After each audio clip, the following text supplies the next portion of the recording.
Shocking accusations of an Arizona firefighter stealing naked pictures from a patient's cell phone. The phone was left in an ambulance, and the pictures were of the patient's girlfriend.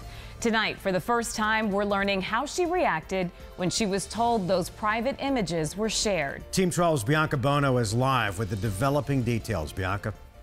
Well, Mark Caribe, we're now learning what the alleged victim had to say when police told her explicit photos of her circulated around the fire district.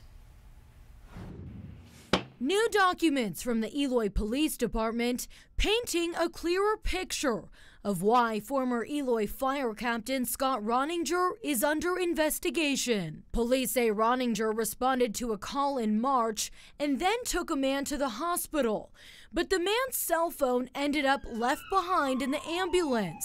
Authorities say when Roninger got his hands on it, he went through it, finding naked photos of the man's girlfriend. Roninger is accused of sending 5 of them to his colleague via text message, saying, "Hey, remember the dude from last night with the cut arm?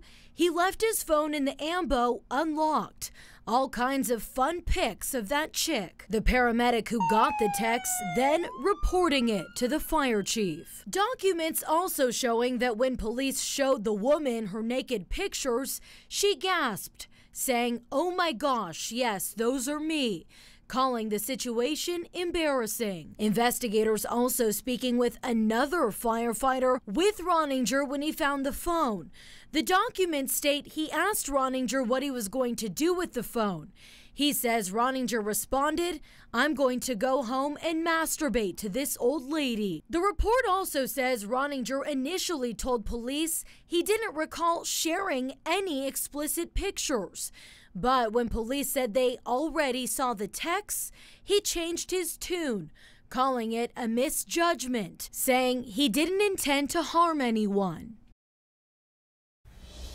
And Roninger has since resigned from the fire district. Police have submitted charges involving surreptitiously photographing, videotaping, or viewing to the Pinal County Attorney's Office for review. Mark Caribe, back to you. All right, Bianca, thank you.